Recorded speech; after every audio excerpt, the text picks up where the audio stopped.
Orange, what is it?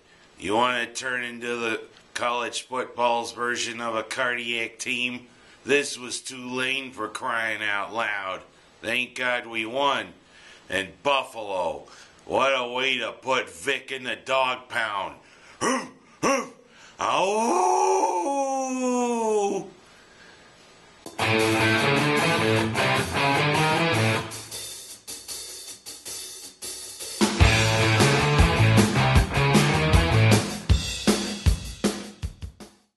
Like I said when I began, Syracuse, what is it with you guys? You seem to enjoy giving everybody in central New York a heart condition. What's going on here? You know, when the game started out, Tulane went down the field with an appropriately named player, Orleans Darkwa. Nice name for a player for a team that comes from the Big Easy. And what about the Big Easy? Heck, the Superdome looked almost 80-90% empty. Does that many people not want to support Tulane in their team? Oh well, the Green Wave haven't had a good team in a while. But you know, after Syracuse went out to what I thought was going to be a rout, and I mean after Tulane scored that first touchdown, Syracuse looked like they were going to romp Tulane right out of the Superdome. Syracuse goes on with great touchdown runs from the Irish Cream Man, Antoine Bailey, Krautman with a nice field goal, and then Ryan Nassib with the beautiful fade to Dorian Graham, who is showing that at least this year he can catch the ball, and also Ryan Nassib with a nice little touchdown run. It was 24-7, and I'm thinking the route's on. But suddenly something happened, and we made this Tulane team that went down to Army 45-6. We made them look like they had a potent offense. Where was the coverage there from the Syracuse secondary? Heck, they let Ryan Griffin look like a Heisman Trophy type quarterback, and they made Xavier Rush look like a Heisman Trophy like wide receiver. He was running all the way through that secondary. Is Syracuse's secondary that bad? Hell, we let him break wide open for 2 long touchdown plays. If it wasn't for another touchdown run by Dorian Graham and another field goal by Ross Krautman, heck, this could have been another overtime game. But thankfully, Syracuse saw the error of their ways. They drove down, and thank God this time, in an enemy stadium no less, Krautman showed he wasn't going to make any sour Krautman, kicking the winning field goal. But this game was really troubling Orange fans. Is Syracuse's pass defense that bad, or what? Thank God we're 4-2 going into our bye week. And you know, we got a chance to get ourselves together. Because you know, it's Big East foes from now on. And if our pass defense was that bad against a team like Tulane, who I should say is the Chiffon's favorite group, they're so fine, Tulane, Tulane, Tulane, I shudder to think what's going to happen when they play their Big East opponents. Heck, one guy has them put into the New Mexico Bowl for a bowl projection. We would face the Colorado State Rams against Buffalo Bills offensive coordinator cast-off Steve Fairchild.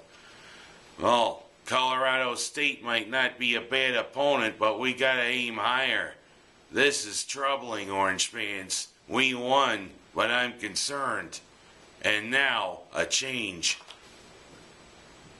Hello there, Bills fans. It's Harry Houdini Jr. I take that back. It's Kenny's Two Pennies. And you know what? I was salivating just like a dog would, especially when they see their food coming or a nice meaty bone coming. Because, you know, it was the guy who's known for his things with dogs. The bad thing he did with dogs. Coming to Ralph Wilson Stadium. It was Michael Vick and the Philadelphia Eagles. And you know what? Where I watched the game, I took a couple dog bones with me. No, I didn't think I was in Cleveland and the dog pound, but I wanted to create an atmosphere like the dog pound was. Every time I saw Vick there, I'm going, "Hurf, hurf, hurf, hurf. Here, boy, you want a bone? Here, boy, hurf, hurf. Ow!" Well, you know, that's the way Buffalo was. They went like ball hawks, and they turned into rabid dogs whenever Vick threw the ball. First, a nice interception by a guy we released, but then brought back, Reggie Corner. And from that, we drove down to Mr. Jackson, running in for a 5-yard touchdown. Of course, Vick and the Eagles came back down the field. Vick throwing to what is a feel-good story for the Eagles, Jeremy Maclin, because he's been having ailments. And the thing is, before the season started, there was a thought that maybe he had developed non-Hodgkin's lymphoma, and my prayers would have been with him, because you know, no person should be cut down in their prime, but thankfully he doesn't have cancer. But Maclin scored the touchdown. Of course, he was on the enemy this day, although I still think, Maclin, you're a hell of a guy coming through all your ailments, especially your migraines, if that's what it is. But of course, Buffalo turned into ball hawks today. Then we got another one from the leader of the players' organization for Buffalo, George Wilson, who is showing he's a leader, helping to negotiate for the players, and a leader of the secondary, leading to another touchdown. This time, the Gator cast-off, David Nelson. I shouldn't say cast-off, but he's part of the no-names that seem to populate Buffalo's wide receiver corps, who are really becoming big names because they're producing. Nelson's a nice 6'5" target down there in the red zone, and we need somebody tall. And then, from Green Bay, Packer cast-off, Nick Barnett. A third straight week where a Bills player had a pick six. It was Drayton Florence against the Patriots, and that was Brian Scott against the Bengals. Now Nick Barnett has the pick six. Buffalo's up 21-7. Then after the half, Brad Smith, the Cordell Stewart type player we got from the New York Jets in free agency, showed his wildcatness when he ran it in, making it 28-7.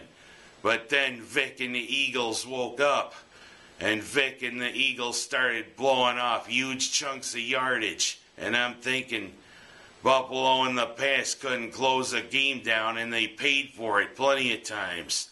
The way Vick and the Eagles were moving the ball, I'm thinking, here we go again. But thankfully, thanks to a nice strip and a recovery of the ball by the Bird. Come on now, what? Hallelujah. All right, no more staying the time. And thanks to a clutch interception right there in the 2-minute drive the Eagles were using to end the game, especially when it bounded up and Barnett was like, hey, look what I got. Buffalo had pretty much cinched it. All that we needed to do was just move the cadence a little bit there. And Fitzpatrick did that to a T there.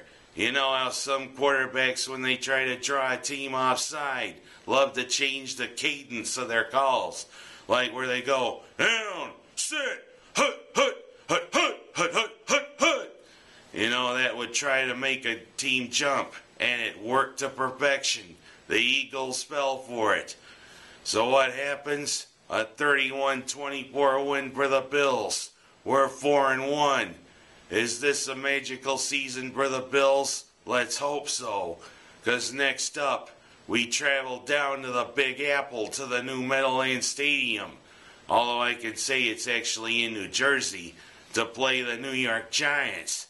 That'll be a heck of a game, because there are a few pretty good Giants fans here in Seneca Falls and all around New York. And I've got a pretty good thing there with Joy, a waitress there for where I like to eat. Maybe a little side bet, don't you think? But it's the Giants next week for the Bills. Vick, you're in the dog pound. The Bills turned you into dog food. Ow! Alright, somebody put me out of my misery. That's a bad howl.